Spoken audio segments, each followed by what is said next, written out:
Good evening, everyone. Welcome to Western Hall on the campus of Western Illinois University. It is game number, I don't even know, 15.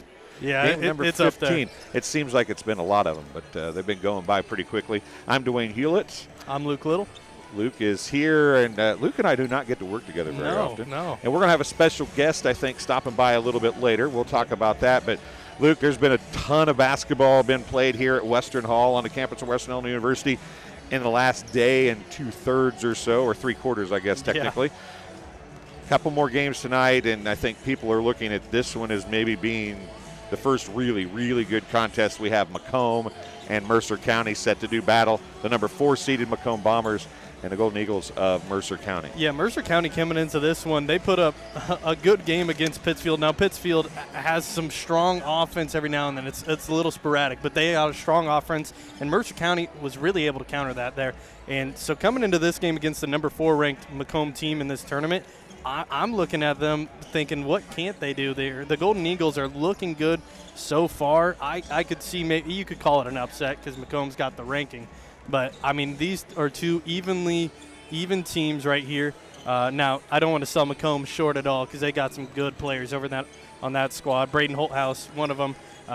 You're probably going to hear his name quite a lot here today. But this is looking like it's going to be a pretty fun game. Yeah, the guard play for Macomb is going to be key. It always is. Malachi Conley, Drew Watson, and, as you said, Braden Holthouse. Braden Holthouse is one of those 6 foot, 6'1", 6'2" guys that plays guard. And we've talked about that. You'll see it again in the Hancock or in the West Hancock game. The tall guard tends to be a problem, and he can stroke it from outside and still get to the basket, too. I mean, he's somebody that's just athletic. It's not even a sneaky athletic. You know, you heard his name a ton on the football field. You're going to hear it here again. As you said, he's been able to knock that 3 ball down for a couple of years now. And there's a look at him right there on the screen, actually. Yeah, he's athletic. He can shoot it well. He can get up and down the floor. He can pass. He does what he needs to do to get his team to win. And really, he's going to be a major influence in the outcome of this game today. If he plays well and they win, probably because of him. If they lose, he doesn't play well, it's going to probably be because of him. Yeah, and a game that was very close against Canton. Early through the first 3/4 of that game, it was very close. It was Braden Holthouse in the first half that kept Macomb in that game. Yeah, and they only allowed 4 points, I believe, to Canton there in that 4th quarter of that game. It was close, tight game. Then they won by double digits because their defense just stood up. They stood strong. They put a steel trap on top of the rim. They were solid on defense, and to see that here today, see if they can carry that 4th quarter to the whole entire game. They got a lot of rest here starting at 7 p.m. I talked to Brown County coach earlier in the game, and, he's going to be playing 3 9 a.m.s in a row, and he said, the legs are weak for my guys right now, even though he had a young squad. But here for this Macomb squad, 7 p.m., they had a 5:30 p.m. start yesterday. They got some sleep. They got some rest. They probably got a walkthrough this morning for this game, so they should be up and ready to go. You're watching the Ron Elby Auto Sales pregame show with locations in Macomb and Augusta. And with 80 years of car sales experience, Ron Elby Auto Sales is your hometown go-to for your next car. In Macomb on East Jackson Street, stop and talk to Justin, Jared, or Chris, or visit www.ronelby.com to check out their inventory. And you'll see an Elby on the court for Macomb some today. Justin, I saw him in the stands earlier, but Nick Elby will be playing for Macomb. You'll see him down in the post. But neither one of these teams bring a lot of height to the floor, so it's going to be who can control the outside and use their penetration skills to get to the rim and get some buckets and maybe draw some fouls. Yeah, it'll be interesting to see how much they work inside. We've seen a lot. The interesting thing, and we'll talk about this during the game, the interesting thing about playing at a college court here at WIU is you see the white three-point line. That's the high school line. Then you see just the normal college three-point line, and those high schoolers tend to drift out to that college three, and the shots get a little harder and a little longer, and we see them make it, but you see the shooting percentages just drop when we come here to play at Western Hall. So it'll be interesting to see how, Coach Anderson will come into this and tell his Macomb squad, who's played here a lot, tell them, hey, that 3 ball is going to be a little bit harder. Maybe try to work inside a little bit more in the post and the paint. So that part will be fun. I mean, look at them warming up right now. Almost all of them are trying to make it from the college three-point line. And, I was a horrible basketball player in high school, but when I came here with with my high school, I would try to shoot them from the college line just because I thought it was cooler. And so that's going to be a real part of this game that's going to be tough to overcome mentally for them. I would imagine that we'll have the national anthem tonight, just as we did last night, but we'll wait for official word on that. And as we go throughout the game, I want to thank some special people. We'll just keep it right here for the national anthem. Last night I had a great rendition of it being sung, and I would imagine they'll do the same thing tonight. So we'll keep it here as we get ready for the start of this 7 p.m. contest. We have one more game left tonight. It's Eureka and West Hancock set to do battle a little bit later this evening. But first, we've got Macomb and Mercer County as the clock runs out on the pregame, and we're just about ready to go with this one. I don't see a singer this time, so we'll see. I think it's you. I think you're supposed to go out there and nobody wants that. Oh man, nobody wants that. That would be something. I think people would pay for that. Pay to stop, maybe. Yeah, they pay to stop. That is exactly right. But as I said, we will have the national anthem, so we'll let you folks hear that.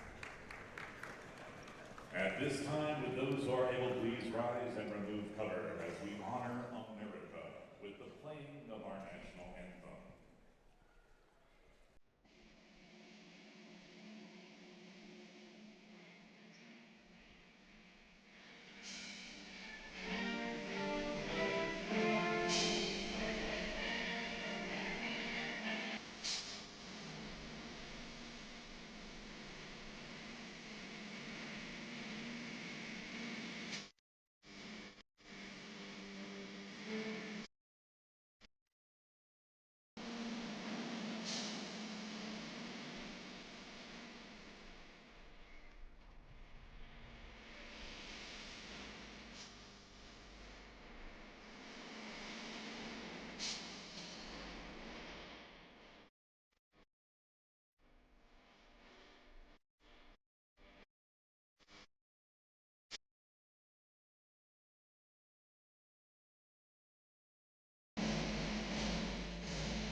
There is the national anthem. We're going to get our starting lineups here in a moment. That'll be the Golden Eagles, Mercer County first, and we'll get our starting lineups here. For the Golden Eagles. At guard, a 6-foot senior, number 11, Carson Boland. So number 11, Carson Bolins, one of the starters, a senior. Number 13, Holden DeMuth. Holden DeMuth, a junior, At guard, the second a starter. 6-foot junior, number 15, Lincoln Scott, a 6-foot junior, wears number 15. He's one of the starters from Mercer County. And sophomore Brady McPeak, 5'10", number 30. A 6-foot junior, number 32, Lucas. And Lucas Marston, a 6-foot junior, wearing number 32, will be the 5 starters. Tim Sedam is the head coach for Mercer County, who started the season, Luke, very strong and then kind of faltered leading in. A lot of people thought they might be the 4th seed of this tournament. Didn't quite work out that way. Yeah, and we'll see if they should have been the 4th seed here in this matchup. That'll be pretty fun to watch. So for the Bombers, here's the starting lineup. A 6'4" forward junior 0, Nolan Hogue. 5'11" guard junior number 1, Drew Watson. He'll be key for the Bombers. And 5'8" guard senior Malachi Conley. He's a guy that's like a spark plug for this team. He'll be key as well. And then you have the 6'1" senior guard Braden Holdhouse. And number 25 Langdon Lambert, a 6'3" center. A senior will be the final starter. It will be interesting to see how Drew Watson comes out in this game. He struggled shooting the ball in yesterday's affair against Canton, so it'll be interesting to see how he does here today. And jumping up will be Carson Bolins and Nolan Hogue. Go ahead. But Malachi Conley, like you said, huge spark plug for this team. Defensively, he's going to be one of their leaders, just trying to get the energy up for Macomb. And the tip is won by the Bombers. It'll go right on your screen this first time. Watson's going to give it to Conley. Up top, or actually left side Hogue, now up top to Holthouse. As they pass it around the outside, down low. We talked about Holthouse being able to go to the line or go to the post, but he's going to be fouled. That'll be on the floor. The charge is going to be on number 13. That's going to be on Holden DeMuth down low, just getting his hand a little too far wrapped around Holthouse. His first, team's first. Holthouse for three from inside to outside. A sports corner three for Braden Holthouse, just as yesterday's game started. And it's 3-0 Bombers. And there we go. Right off the bat, you see Holthouse knock down the three-pointer. Gets Macomb the lead here early. And down low. Now it's going to pop out as they go in a little inside out. That's going to be Scott with it. Now he comes near side to McPeak, the sophomore. Now back to McPeak. He's going to look to drive. He's going to find his way to the block. Fadeaway jumper off, no good. And a rebound to Drew Watson. Great defense from Macomb there on that possession. Not allowing anything, no cuts, no screens. We're getting open. Great defense. So Watson still with the basketball in his hand. Hogue has it top of the key now. As a little man defense here and looking to help on Holthouse are the Golden Eagles, it would appear. Malachi Conley has it. His really first time touching the basketball. Watson now with 6:40 remaining. Watson down low to Hogue. Hogue goes right to the rack. Little baby hook off, no good. Conley with a rebound to put back. It's no good, and it's going to be tipped out of bounds. It's going to stay with the Bombers. I think it went off the hands of maybe 32, Lucas Marston. Yeah, no, we're already seeing the height of Macomb cause trouble here for Mercer County down low, getting those rebounds. Three in the corner, short by Watson. Conley is tied up. And it's going to be a jump ball as Marston and him got tied up. And the jump went to the Bombers, so the jump ball goes to the Golden Eagles. Bringing it up the floor is DeMuth on the dribble for Mercer County. Murco, as I've heard a lot of people call them of late. There's Scott with it. Now McPeak with it, top of the key on the dribble. He goes right side. Little handoff on the far side. Coming back out's DeMuth. He comes up to Scott. Now left side, it goes to Bolins. There's a ball tracked down in the corner by Conley. I mean, there again, you're not seeing anything get open here for Mercer County on the cuts. Oh, nice little spin move by Watson. Good defense by the Golden Eagles, though. Holthouse with it into the lane, kicks it out. Corner shot three. Conley a little long, and it's going to be rebounded by Marston down low. Although it was a miss, I love to see Conley shoot that. He's not a big offensive threat this season so far, but he can be. So it's nice to see him shoot that ball. Yeah, he can get up and down the floor. He can shoot the three a little bit. So will be good for the Bombers to get him going. Marston with it. He goes to McPeak. Right side, I can't see who that is over there. It's Bolins with it, I believe, isn't it? No, it's DeMuth, number 13. It is number 13, DeMuth. People on TV could probably see better than we can, in all honesty. Been thrown in, stolen away. Great outlet pass by Langdon Lambert. Watson to the rack, counted, and a foul. Drew Watson is going to get the bucket.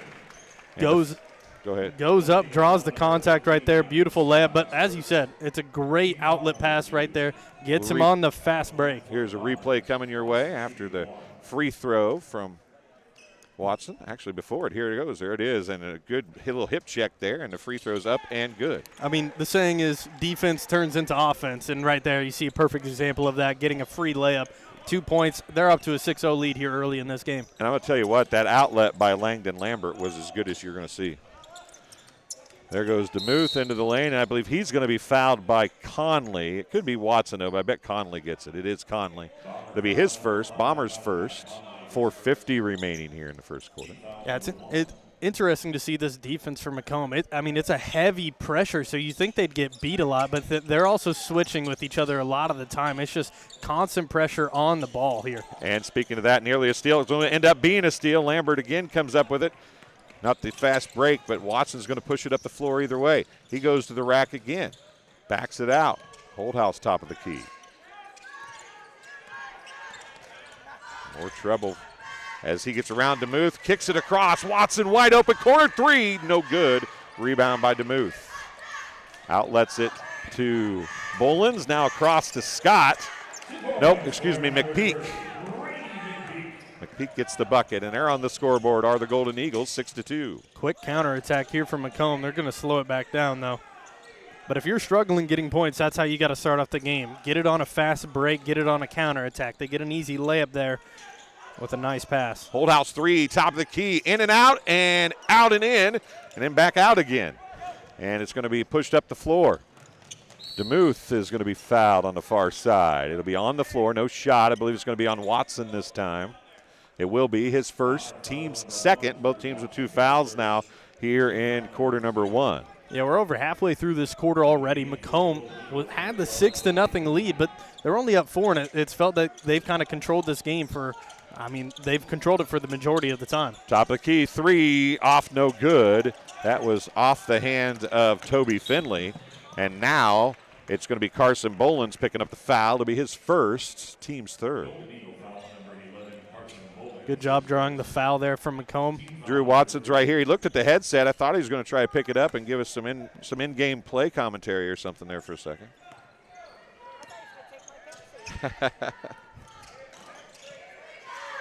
So we're going to go up top. Watson 3, top of the key. Good for his sports corner 3. Drew Watson filling it. I mean, we talked about Holthouse basically the whole entire pregame, but there you see Watson. He's holding his own. He's going to hold his own as the junior here. I mean, he'll be a great piece next year, but he's going to be a threat this season as well. The shot up. I couldn't see who took it. The official was in my way. Bolins took that little mid-range void shot there. Misses it. Bombers going to have it here. 9-2 our score. Up by 7 already. 3 minutes still to go here in the first. Mercer County, chance to get this all square before we get to the second. Holdhouse with it. 6 to go, excuse me.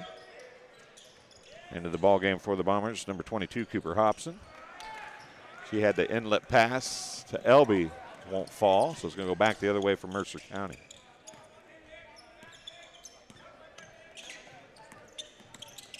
McPeak. There's DeMuth over there. Now up top to Finley. Left side Bolins with it. Bolins still on the dribble as we approach the 12-second mark of the shot clock, and a turnover on the travel. Checking in for Mercer County, number 42 is J.J. Smock. Going to add a little bit of height down low for the Golden Eagles, excuse me. So try to answer Cooper Hobson down low. Also in the game is Isaac Linebaugh for the Bombers. Down low looking for Elby as Holthouse's pass stolen away by Bolins. So a turnover for the Bombers. Let's see what the Golden Eagles can do here. They haven't scored a point yet on a traditional offensive possession. Down low, ball knocked away and brought back and put up and in by Bolins. Well, I don't know if you'd call that a traditional offensive possession either right there, but they get the point, 4-9. They're down by 5. A traditional basket, but not made the traditional way necessarily.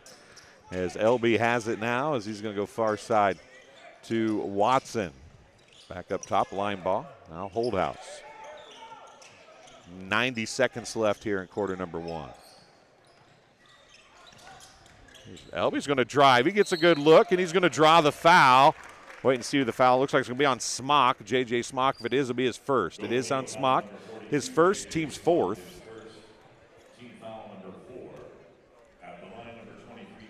Nice drive right there. So Elby's going to put the foul shot up. It's off, no good. And here's a replay for you folks at home watching on YouTube.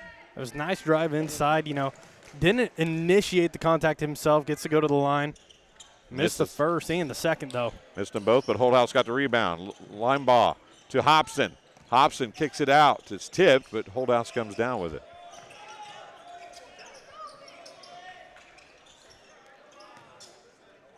$1:10 to go here in the first quarter. Watson for 3, right wing. A sports corner 3 for Drew Watson. And that's his second one that he shot from that college three-point line, but he's apparently having no trouble with it right there. Knocks it down, nothing but net.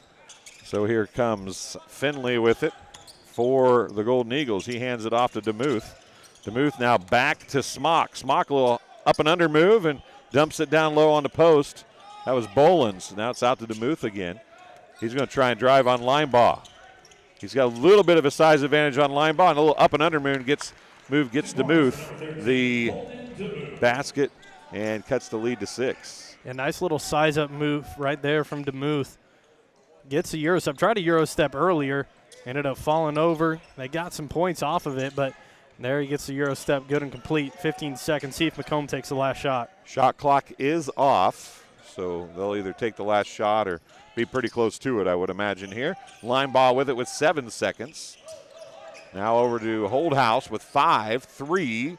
Watson, that looks off right, it is, and that's how the quarter is going to come to the end. It will be the Bomber basketball to open the second quarter. You're watching the Macomb Western Holiday Tournament on TSSR Game Time Live, presented by MDH. We'll be right back after this. Over the years, we've told you about the benefits of choosing Spoon River College. Affordable. Transferable credit. Career ready. A culture where students feel like they belong. Wow, that brings a tear to my eye. And while all these are true, there seems to be one thing that, well, sticks. So let's give the people what they want to see. Enrollment is now open.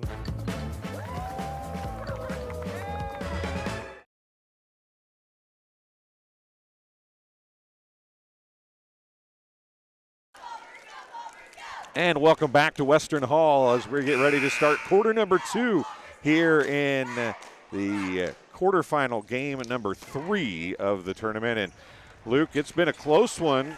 The Bombers are surviving with the three-pointer.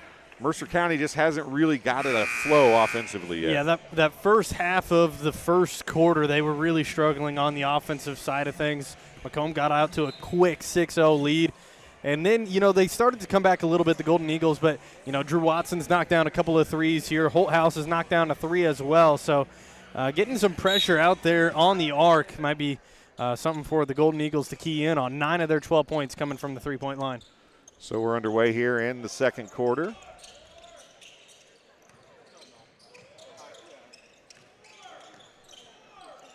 Watson looked at the triple, didn't take it that time.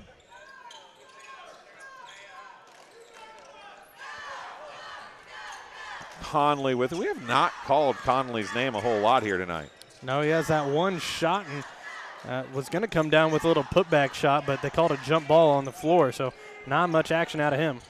3 on the way by Watson to beat the shot clock. If it would not have been rebounded by Mercer County, it would have went to him anyway because it didn't get rim at the buzzer. You're a big advocate of the shot clock doesn't necessarily make faster offense, it just makes worse shots. And I don't necessarily agree, especially right here for a lot of teams in Illinois. And here we go, an over and back violation, back to Macomb. But it is interesting. You never really get to play with the shot clock in Illinois, and they're going to implement that next year a little bit more strictly, I would say. But it's interesting to see them come here to Western and just how much different their offense has to go, and then they're surprised. They hear people calling out numbers 3, 2, 1, and they just got to throw it up, and they look up and they're confused at the shot clock.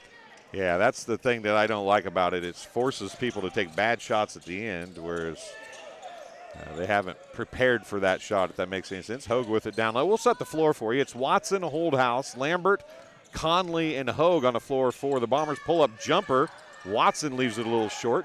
Out with it is DeMuth for the Golden Eagles, who throws it away. He got into a Euro step and had nowhere to go with it. Conley back the other way. He lays it up underneath. Hogue high for the rebound.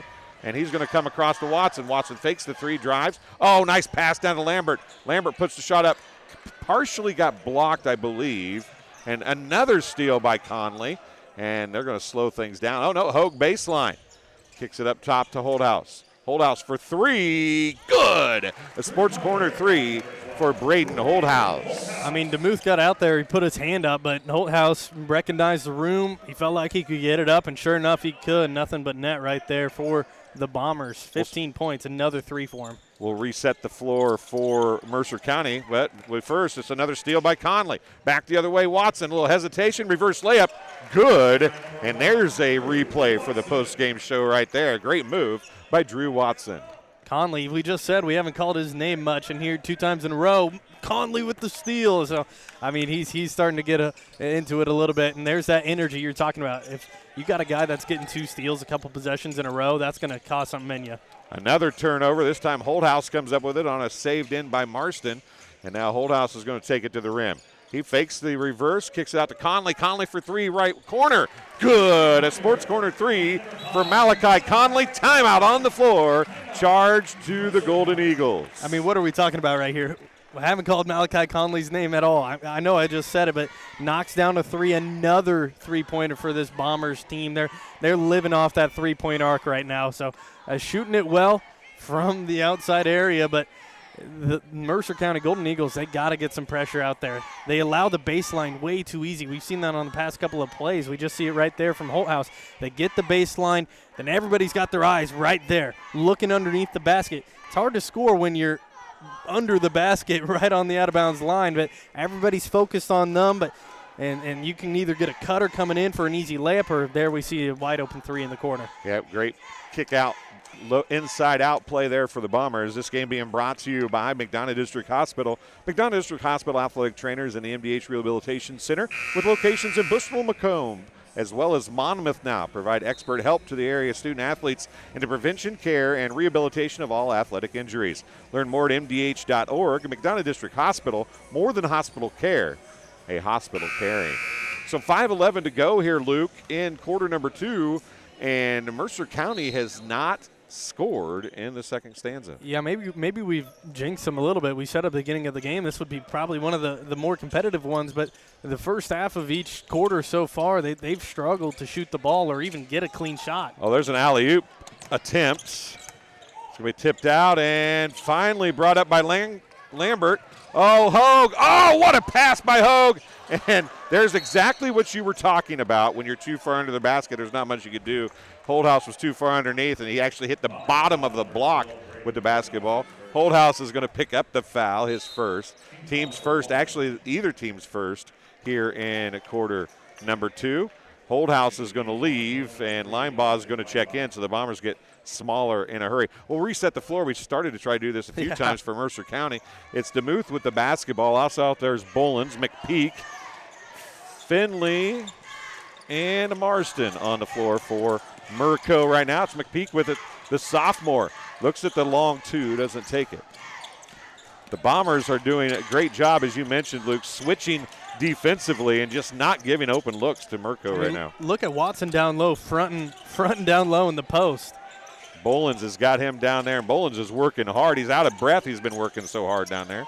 And on the floor, there's again Malachi Conley, and battling for a basketball. It's a jump ball. It'll stay with Mercer County, but Malachi Conley all over the place. This might be some of the best effort I've seen from a basketball team on defense in a while. They are not giving Mercer County an inch. They're not allowing them to get anything inside. I mean, all of them, for the most part, they're evenly sized. There's not really a height disadvantage, but they are trying hard. They're getting after every ball on the floor. They're shuffling their feet. They're doing everything you need to do. And, I mean, if I'm Coach Anderson, I'm loving the way my team's playing defense right now.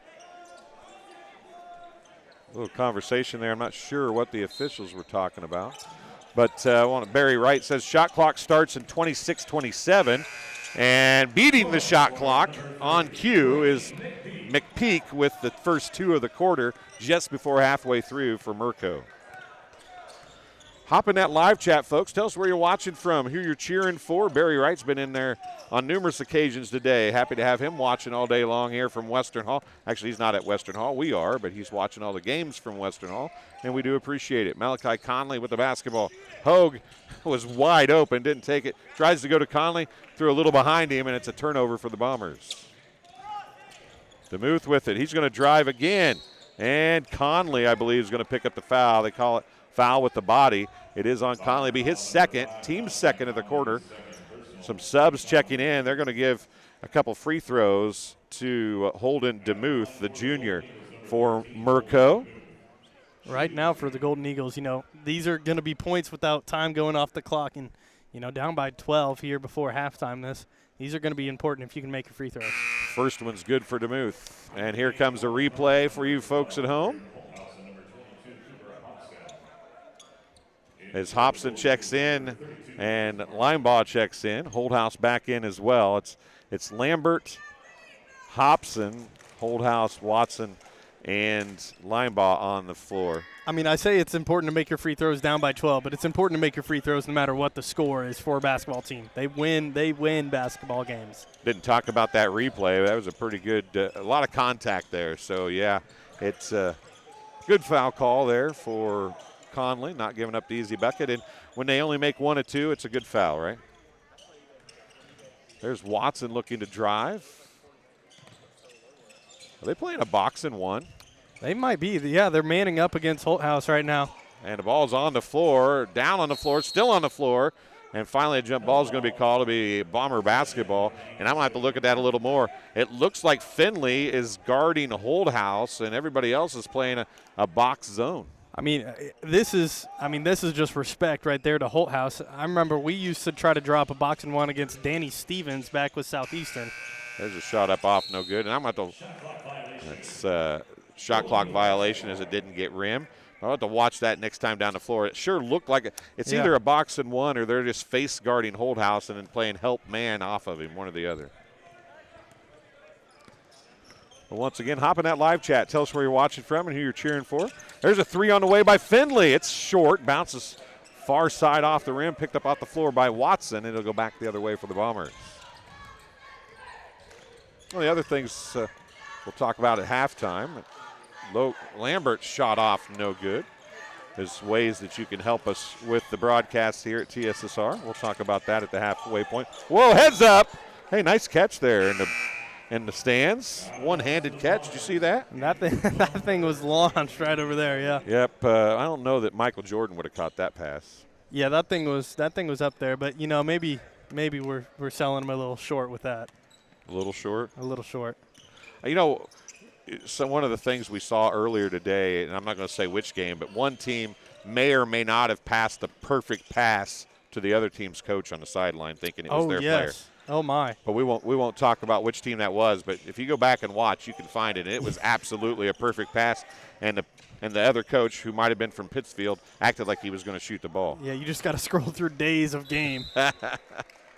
There's a foul down low. Nick Elby's going to go to the free throw line. And we'll see who the foul is on. There's a couple players. There's going to be on Bolins. Carson Bolins picks up the foul. His second, team foul number 1, just under 2 minutes left here in the first half. Elby's first free throw is good, and here comes the replay for you folks at home. Elby getting the foul and making the first free throw. He's got another one coming here. Second one good as well. Good response right there. Missed 2 his last trip to the line. Knocks down 2 free throws right there. Extends the lead 9-22 now. Bill Horrell's watching from Geneseo. Bring back the Olympic Conference, he says. Yeah, this is flashbacks for you, isn't it, Bill?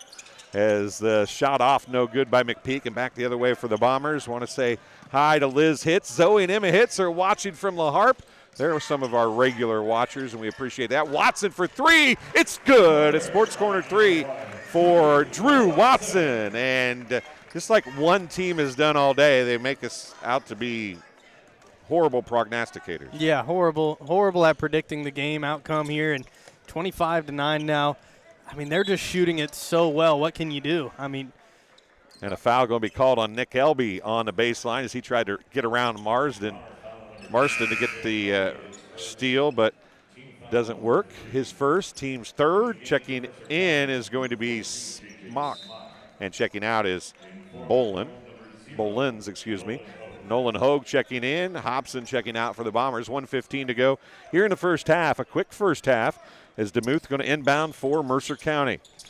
Looking. Gets tipped and, went right to McPeak. He's down amongst the trees and he's blocked by Hogue. He gets it to Watson. And back the other way. Watson with the left hand. Hogue is there for the rebound. Can't put it back in. And they're going to call a jump ball. That is a very good call. Possession will go to Mercer County. Yeah, good call there from Brad Gooding, the official down low. Minute 4 on the clock, down by 16. It'll be interesting to see what. I mean, you got to get momentum. Momentum as much as, it doesn't show on the scoreboard. It's a big part of the game. Going into half, they need to get something. Say hi to Philip John. Oh, there's a nice move, up and under move by DeMuth, but he can't get it to finish. They're going to draw a foul, and I think that Smock just got the old-fashioned knee to the thigh and a cramp possibly for him as he's limping his way to the sideline. And here comes DeMuth. Smock is going to check out. Checking in is going to be number 34, Liam Murphy. Shot is off, no good. And here's a replay for you folks at home on the foul as the up and under move from DeMuth. And it is coming into the game, Liam Murphy. Second free throw coming, and you said they need to make their free throws, I believe, unofficially 1 of 4 from the free throw line. That one's off as well with under a minute to go here. Holdhouse pushes it back the other way for Macomb. Barry Reed's watching from Shelbyville, Indiana. Thanks for joining us, Barry. We appreciate it. And here's Watson with it. They have 18 on the shot clock, 36, so there's about twice as much time on the clock as there is at that point as there was on the shot clock. That's a steal as an inlet pass from Hogue was knocked away. McPeak brings it back for, oh, they leave him. He had an open drive to the baseline, didn't take it. 20 seconds, shot clock's off. With it is Finley for Mercer County. And McPeak, maybe if he's a junior or senior, takes that baseline he had open there. Here is McPeak for 3. It's off to the right. And a rebound is going to be to Elby with 6 seconds left. Backing away. Hurry. Watson, drive, pull-up jumper, right elbow. No good. Elby threw it back up. Waved it off anyway. It wouldn't have counted at the half. It's 25-9. I want to say hi to Janice Gates, a Macomb MHS class of 1970 graduates. John Reynolds going to find time to get over to Coach Jeremy Anderson, and we'll send it to him right now. All righty, here with Coach Anderson of the Macomb Bombers. You guys got a 25-9 lead. How you feeling going into the half? Not very good. Not very good? Okay, what do you want to fix? Do a lot better on both ends of the floor. Playing good teams, you can't. We missed, what, 3 or 4 shots right at the basket. I mean, we got to value the ball. We got to take better care of it. We got to be able to finish when you get down inside, right? We're going to have to clean all that kind of stuff up. Sounds good. Good luck, Coach. Back to you guys. Well, that's a coach that's not never happy, but it has high expectations. Yeah, I mean, and there's the difference between him and people like us. I mean, he is looking at his team who is up by 16 points going into halftime, and he's just, we got to fix this, we got to fix that, and obviously he's seeing the good things that they're doing. He's seeing them knocking down the shots they need to knock down. He's seeing them hustle on defense, but he's always trying to fix his team, make it better, and, you know, that's why Coach Anderson, he's been there for a while. That's the reason he's been in Macomb for such a long time, is because of really how good of a coach he is. Well, we're going to take a break here for the MDH halftime show, and we'll be back with some stats and maybe a few highlights. You're watching the Macomb Western Holiday Tournament on TSSR Game Time Live, presented by MDH.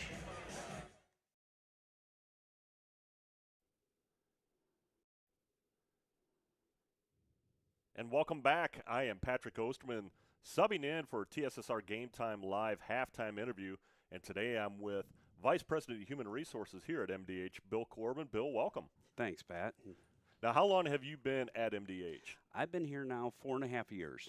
So when you first started at MDH, and you've always been the Vice President of Human Resources, you came to the organization at a pretty interesting time. I think pretty interesting for everybody in the world. You got here right at the start of the COVID onset. Yes, I did. I started April 13th of 2020, so right after COVID kind of hit, and so it was an interesting time. What kind of challenges did that put for you? Because coming into a new organization, there's always those challenges, you know, new town, getting to know new people, and then you throw a pandemic on like that.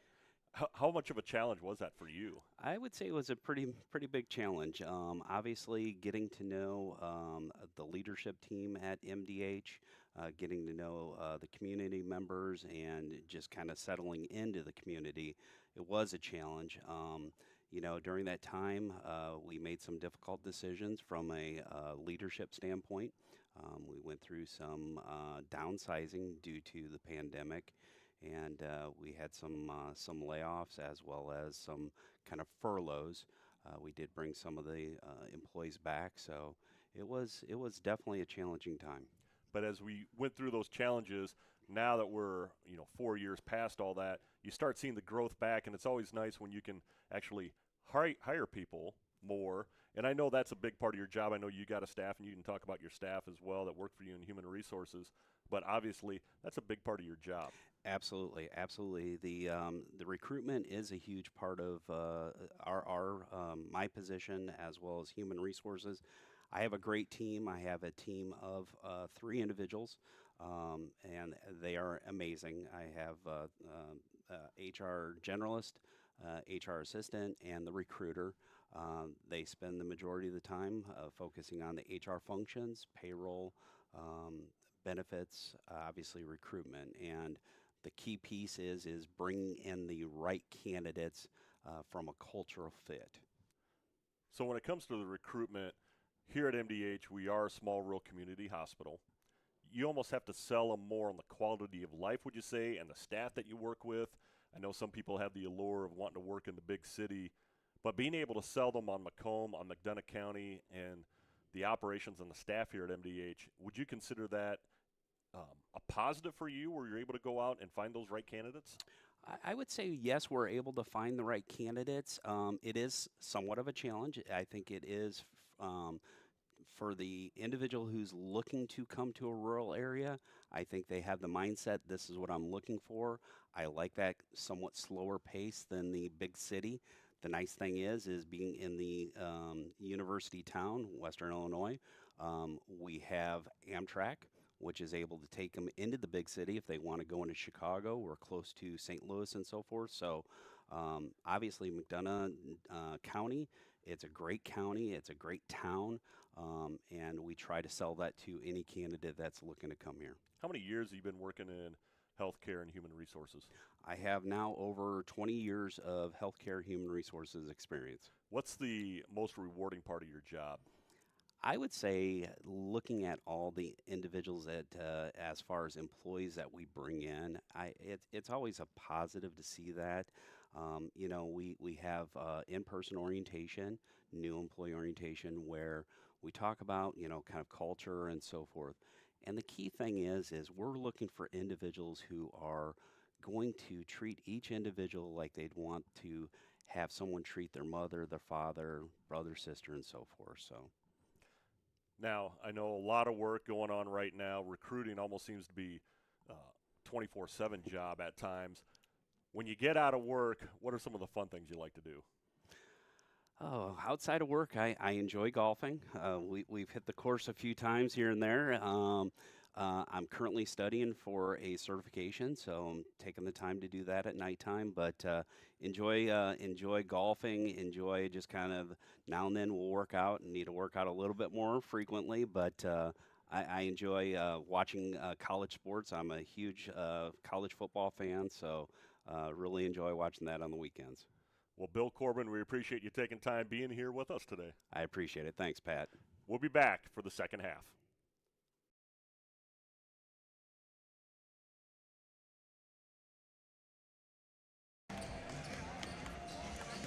Welcome back here to Western Hall. 3:30 left in the halftime, and as you can see, we look at some stats here.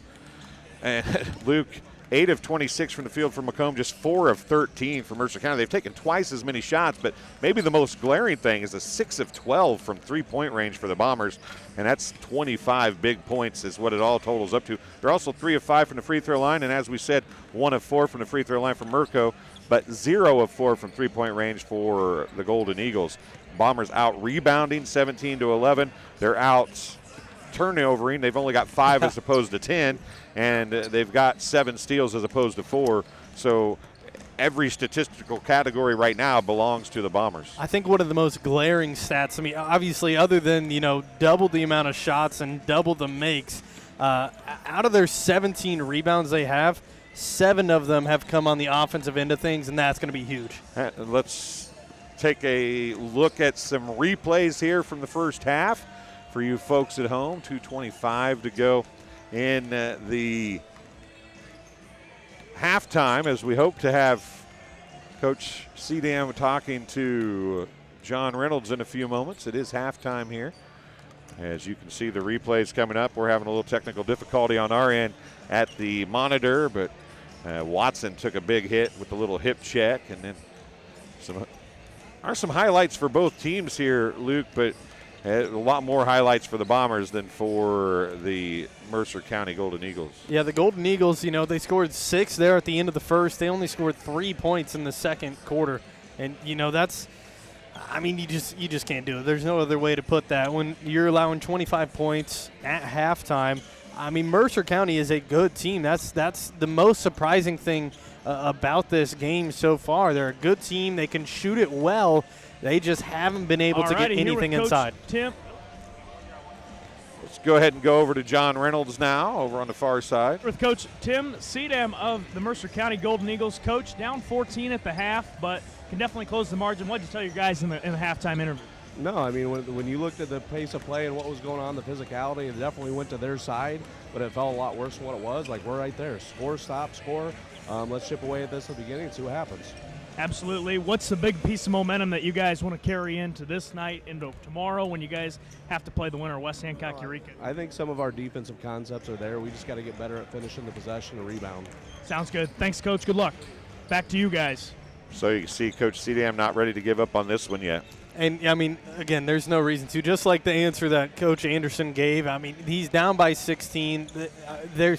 Basketball is a game of runs. You can come back with 16 minutes of gameplay left. 16 points is nothing. You just can't do what they had in the first. They had 13 total turnovers, they had 13 points to Macomb off turnovers. They only had 3 points off turnovers there. They had 10 turnovers in the first compared to Macomb's 5. So, they gotta clean up that a lot. And 6 3-pointers to 0 3-pointers. That's another glaring stat right there. But Merco is not out of this yet, obviously. That'd be crazy to say they're out of this game with 16 minutes left to play.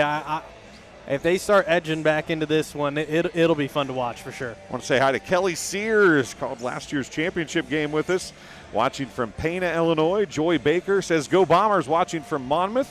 Chris Tiff, Jean Marlowe and Chris are watching from Thousand Oaks, California. Aaron Fry from Oneida says, "Hi, Sully and Derry." Karen Brokaw watching from Gold Canyon, Arizona, saying, "Go Merco." That's what we're talking about. Getting some Merco fans in there. And Tim McConnell watching from Beeville. Second half underway. Bombers got the basketball. We'll set the floor for you in just a moment for these two teams. Watson's going to try to beat us to it, though. A three is a Sports Corner three for Drew Watson, who was 3 of 7, making 4 of 8, 50% in the ball game so far, and all it took was Luke Little to say he struggled from three-point range yesterday. He had a rough showing yesterday shooting from the field, but here today he's absolutely lighting it up. And a little hand check foul out top called on Malachi Conley. It'll be his third, team's first of the second half, and Coach Anderson didn't see it. He just walked down and said, "Hey, that's 3. You got to play smart now." It's early here in the third quarter, 7:26 remaining. As we work through this third quarterfinal game, and there's the ball knocked off of McPeak, out of bounds by Drew Watson. It'll go to the Bombers. Yeah, good awareness, just good defense, getting your hand on it right there. And, going back to Watson's shooting so far, he's shooting 50% in the game now, 6 for 12. He's knocked down 4 3-pointers. So he's just as good from outside the arc as in. That's what you're telling me. Yeah, apparently. Yeah, great pass. Oh, nice pass down to Lambert. Can't finish. Gets his own rebound. Puts it back up. Counted, and a foul. Watson's probably sitting there saying, "Hey, there you go. You see his hands. You see his hands." He goes, "Man, what about my assist? What? Why can't you have made that a little bit earlier?" And you see him smiling right now, but he's probably all right with it, with the chance to get 3. Logan Lambert saying, "You've had plenty of assists. I need to pad my rebounding stats." Yeah. That's what that was about. So free throw is good. The old-fashioned three-point play is completed. The foul was on DeMuth. That's his second, first of the half for the Golden Eagles. Watson's probably all right with that now since he made the free throw. And there was a replay of the missed free throw. As the ball is tipped out of bounds, it'll stay with the Golden Eagles. Yeah, deep three-point shot there from McPeak. I like it. It's early in the possession, but I liked it. If he felt that he was open, I'm not sure how great of a three-point shooter he is, but it looked nice and didn't roll in. I'll say hi to Only Vibes, watching from Macomb. You need to come on out here and watch some basketball in person. Those are some good vibes. Those are some good vibes. That was Bolins on the shot. It's off, no good. And a rebound back the other way for the Bombers. Oh, Watson was going to take a heat check. Didn't do it, though. Yeah. Maybe he will from there, you know. Oh, down low. Hogue has it. Oh, Malachi Conley cutting to the rim. Pump fake, puts it up, leaves it short. It's tipped out of bounds by Hogue. It'll go to Mercer County. Great back cut there by Malachi Conley. And, you know, Hogue doing a great job being there in the center of the lane, being a ball facilitator. You know, if you can be a big man and you can shoot a little baby hook inside, great, phenomenal. But if you can be a big man, do that, and you can pass the ball well, that's somebody that's priceless on a basketball team. Marston leaves, checking back ends Liam Murphy, and Smock has not come back in the game. He's over there holding that left leg still. I don't know if he pulled something or if he did get that cramp. You ever get a Charlie horse given to you by a knee in the thigh? Yeah. Those hurt like crazy, and they hurt for days afterwards.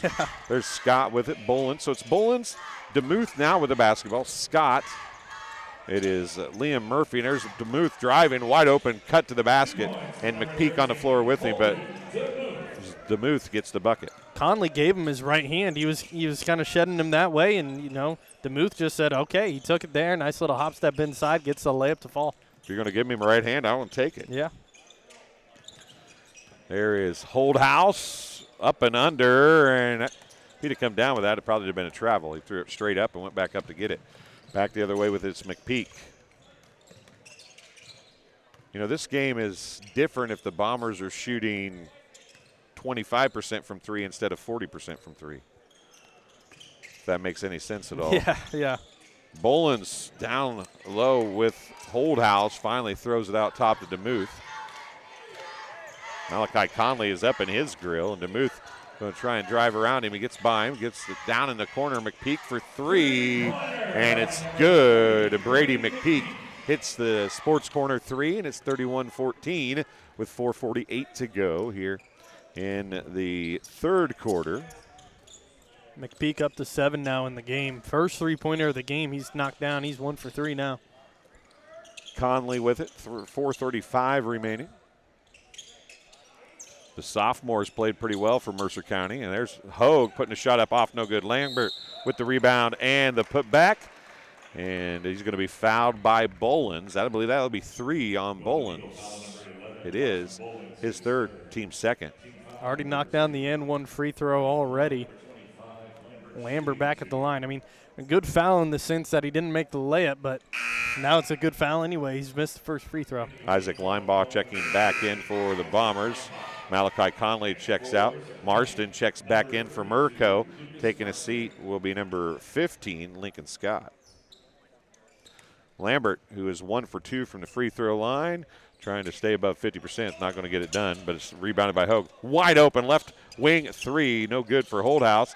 It's tipped, and now an outlet in transition, but McPeak's going to pull up, go against Linebaugh. Now tip it out top to Bolins.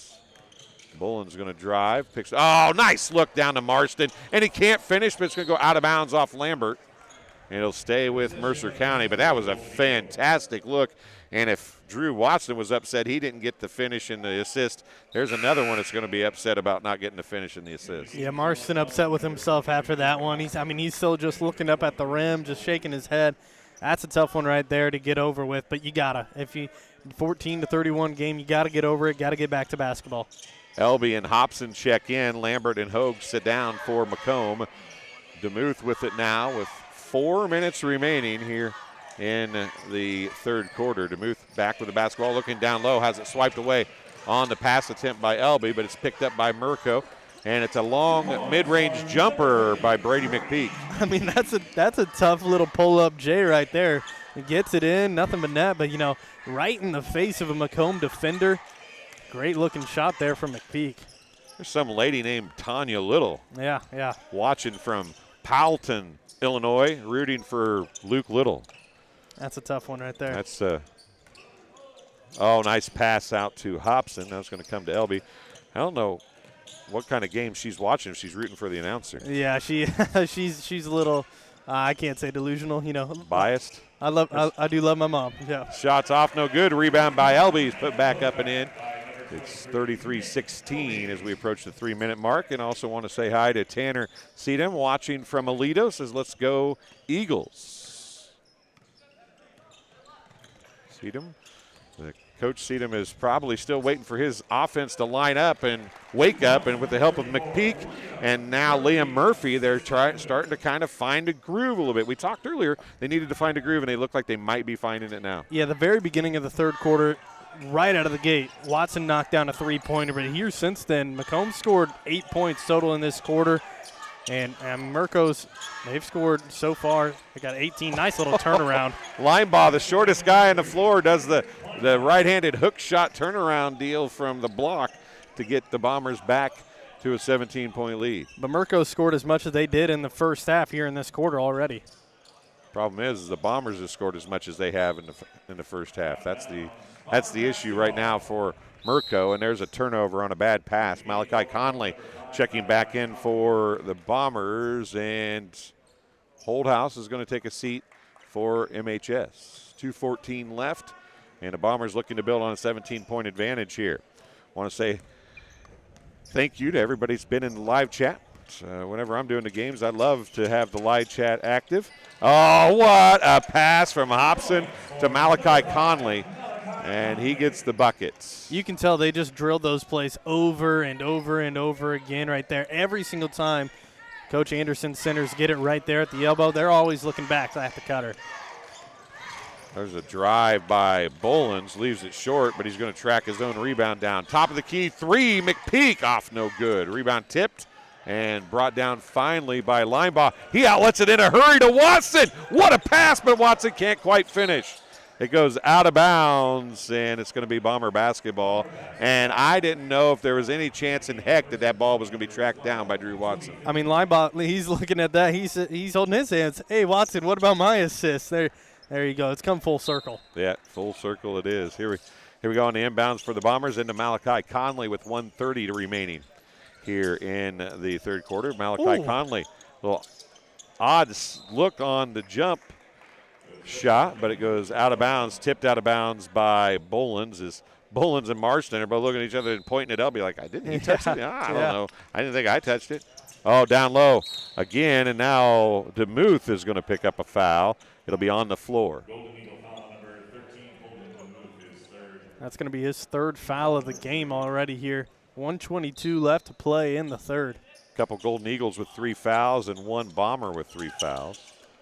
Watson for 3 as we talk about threes. That one's short, and he can't track it down before it went out of bounds. It was right on, just left it a little short, and he thought it was in. He didn't chase after it. Normally he would have tracked down that rebound. Braden Holdhouse checks in. Drew Watson is going to check out, get a little bit of a break here with 1:13 left. I mean, this minute 13 to me is really important for the Golden Eagles. How are you going to come back into this game down by 19? If you can get on a little bit of a run, it's a much more manageable fourth. There's a 3 on the way by Bolins. It's in and out, no good. DeMuth with the rebound. He's going to put the floater up, and it'll rattle around and fall in. Back to a 17-point game. Get back on defense, get a stop, get an easy bucket, maybe try to get a 2-for-1, but Macomb probably going to take their time unless something's really nice. It will be Mercer County basketball to open the fourth quarter if there's no jump ball here in the last 40 seconds or so. They will get at least one more possession. Linebaugh again, counted and a foul. Again, that backdoor cut for the guards for this Bomber squad has been good. The foul is going to be on Lucas Marston. Here's a replay for you folks at home as Linebaugh goes to the rack, draws the foul on Marston. It's his first, and an old-fashioned three-point play attempt coming here. I mean, it's a beautiful pass, but, they're getting caught like a little kid watching TV when it's past their bedtime. They're just staring at the ball, and then bam, right in the back cut, easy layup and one. Linebaugh's playing a nice game. He is playing a great game. So this is number 4 seeded Macomb against unseeded Mercer County. And then at the post, a foul going to be called on Cooper Hobson. I mean, and I guess to answer the question we were wondering earlier before the game started, of course, there's still a fourth quarter to play. But, we were saying, man, Mercer thought they might have been able to be the 4 seed, and let's see how that really should have turned out. And right now Macomb's saying, I think we should be the 4. And they're going to work their hardest to continue that, that's for sure. But so far the seeds have advanced to the semis. It'll be number 2 Peoria Christian playing number 3 Rock Ridge in the first semi tomorrow at noon. Winner of this game will play at 1:30 against West Hancock Eureka winner. And there's a drive to the basket, a nice move by DeMuth at the buzzer. And that's how this third quarter is going to end. It's 40-22, Bombers with the lead. They are 8 minutes away from a second straight advancement to the semifinals in the Macomb Western Holiday Tournament. You're watching TSSR Game Time Live, presented by MDH. Over the years, we've told you about the benefits of choosing Spoon River College. Affordable. Transferable credit. Career ready. A culture where students feel like they belong. Wow, that brings a tear to my eye. And while all these are true, there seems to be one thing that, well, sticks. So let's give the people what they want to see. Enrollment is now open.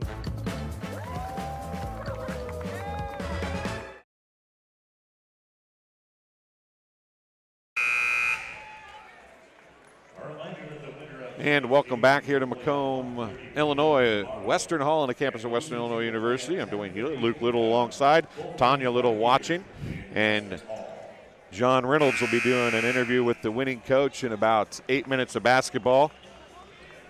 And what I was going to tell you earlier, folks, we don't do this a whole lot, but if you do the Super Chat thing and you'd like to make a donation to the broadcast of the tournament, if you're watching from a distance and you want to say thank you in some way, you are able to do Super Chats. You can also just make a chat and put yourself at the top of the list so everybody can see your chat, because now that I told your mom that, she's probably going to figure out how to do that. I hope not. There's a steal from Malachi Conley. Layup good, and the Bombers back to a 20-point lead.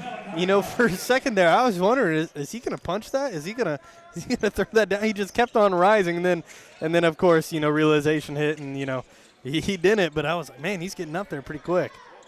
Yeah, I would imagine that he could get pretty close to getting high enough. I don't know if he could hold on to the basketball or not. Yeah. That would be the issue. It's Golden Eagles basketball now. McPeak has it, as they need to start their run very quickly here, I would think, Luke, if they want to get back in this basketball game. Yeah. They have not shown the ability to really put strings of points together. They've scored, and there's a shot clock violation. The defense of the Bombers just seems like it gets more and more smothering as the game goes along. Yeah. I mean, the Bombers on offense last quarter, they scored 15 points, the most they've scored in any quarter yet today. And, you know, watching the game, I thought they were moving a little bit slower, but, you know, they're just as electric as they have been all day, defense and offense. Watson with it, picks up his dribble, skips it across to Hogue. He goes right to the rack, puts the shot up and in.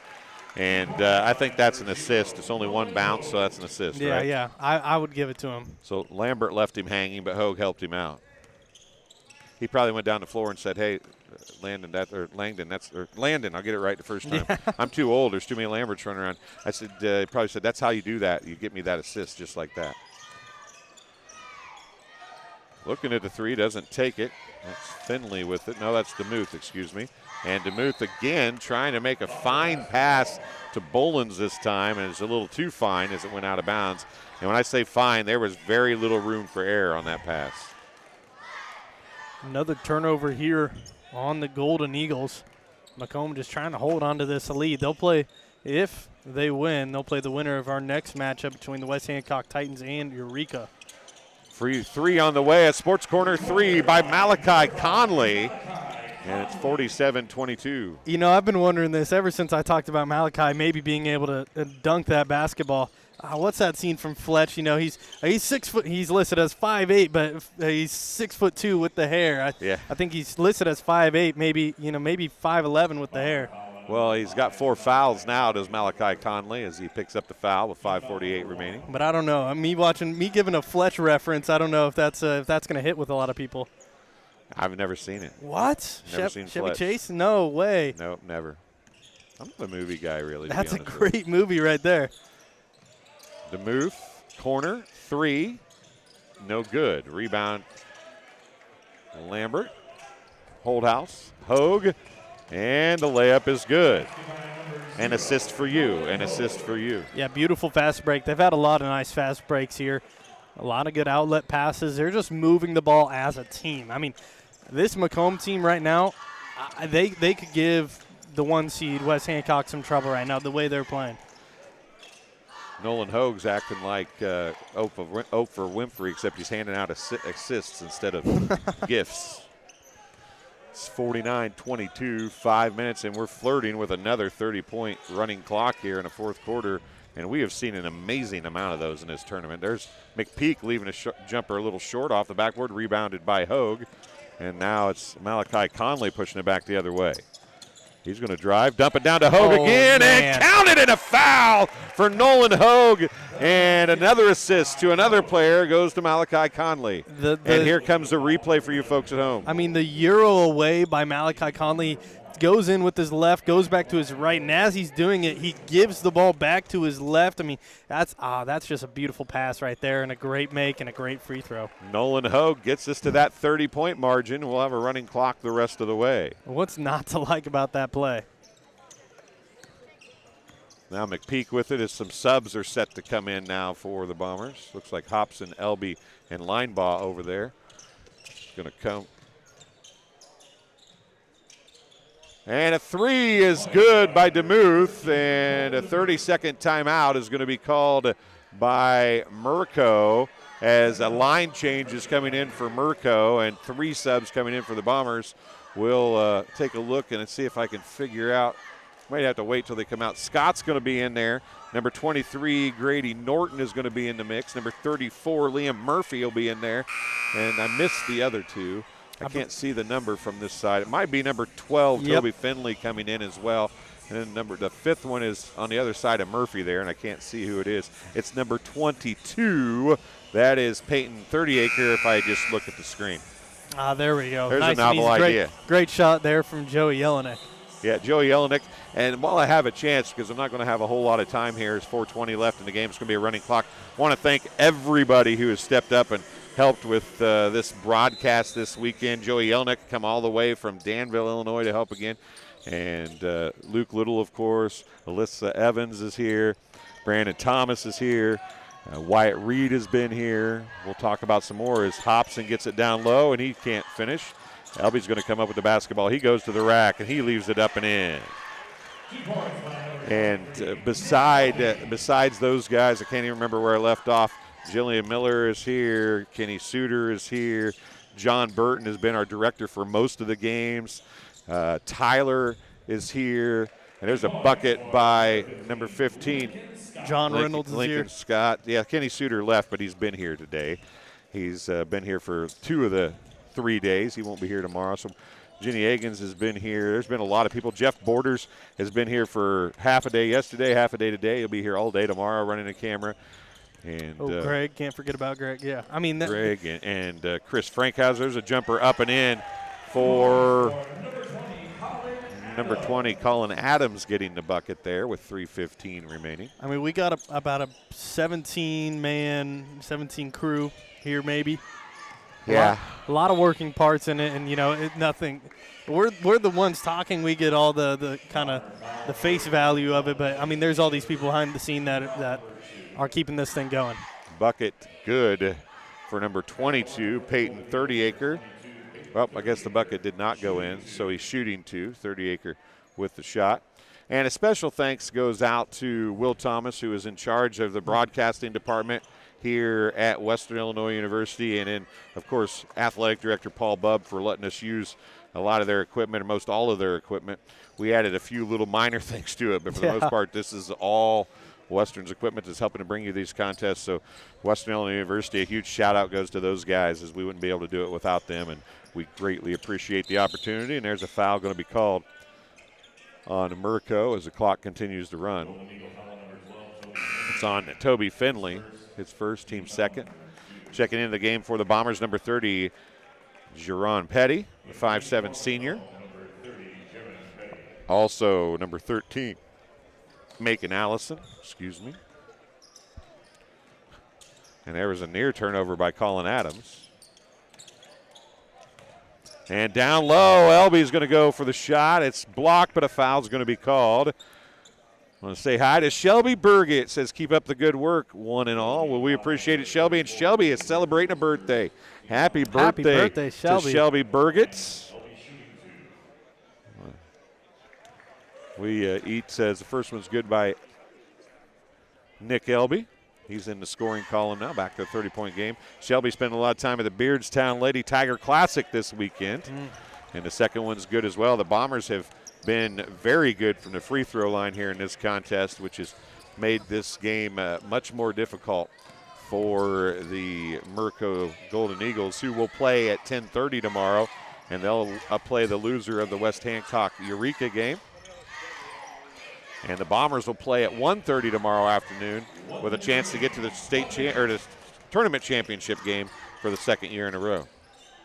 And a three is good. That's off the hand of number 23, Grady Norton, a sophomore. Nice looking three there from the corner, just getting it up. 40 seconds to go, but you know, this is nice to see. This game isn't going to define the rest of your season if you're Mercer County. They got a chance here to have a nice job at the end of the season, maybe make a nice deep postseason run. Allison, corner three, in and out. How'd that come out for Adams? Rebound put back up off, no good by Hobson, and finally brought down on the rebound by 30-acre. 12 seconds remaining. Three on the way, left corner off, no good. 5 seconds, back again. Going to try to drive this time. Put the shot up, off, no good. Rebound to Elby, and that's how this one's going to end. Final score, 58-30. Bombers get the win over Mercer County, and the Bombers will be in the semifinal, and they'll see who they're going to play. The number 4 seed is either going to play the number 1 seed, West Hancock, or Eureka, as we wait for John Reynolds to talk to head coach Jeremy Anderson again here in just a second. Well, you know, I talked about at the beginning of the game, their fourth quarter against Canton yesterday, only allowing 4 points defensively. They came out and played amazing. And, you know, I was wondering if they could be able to come in here and do the same thing against Mercer County that they did in that one quarter the whole game and, you know, allowing 30 points. I would say the answer was yes. Yeah. They gave up 21 in the second half, though. They did give up 21 in the second half, yeah. Old 9 in the first half. And John Reynolds is going to be here to talk to Coach Anderson. We'll send it to him right now. Here with the victorious Coach Anderson. Coach, what'd you tell your guys? Does that come to fruition in the half to bring you guys a 58-30 win? Well, we're always concentrating on half-court defense, right? That's where we think the game is won and lost. I thought we were outstanding half-court defensively tonight. Sounds good. You guys play 1:30 tomorrow, either against a tough number 1 West Hancock team or Eureka. What do you tell your guys going into the final tonight to be ready to come tomorrow? Yeah, it'll be tough either way. They'll both be really tough teams, really well coached. It'll be fun for the kids to be in the semifinals. So we'll do a little preparation to have them come out and play hard and enjoy themselves. Sounds good. Thanks, Coach. Congrats on the win and good luck. Back to you guys. Well, John Reynolds, thank you very much. He's one of the guys that has put a lot of time in this weekend, and I hope Aaron Christian just got here. He'll be running a baseline camera for us in a few minutes as we have some highlights coming your way. But while those are playing, we'll look at a few things here. And a stat sheet just given to us. You know, the biggest thing that just jumps out to me is both these teams shot very similar, less than a % difference shooting percentage on the game from the field. Mercer County shot 40.6% and Macomb shooting a worse 40.4% from the field. But, you know, it helps when you knock down 8 more shots and you shoot 20 more. Yeah, that's the difference, right? Yeah. You can shoot 40% when you shoot 20 more shots than the other team. It's kind of like shooting free throws, right? When you make more than the other team shoots, you generally win basketball games, and the Bombers did that as well. They finished 8 of 12 from the free throw line. Mercer County just 1 of 6. Yeah, big highlight there in the third quarter for Mercer County. They had 13 points.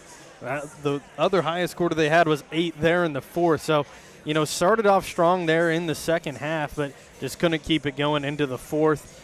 I mean, Macomb, they shot 8 for 17 from the three-point line as well. You know, the first half they were just making everything from the arc. Drew Watson, you had Braden Holthouse, Malachi Conley knocked down a pair of threes in the game as well.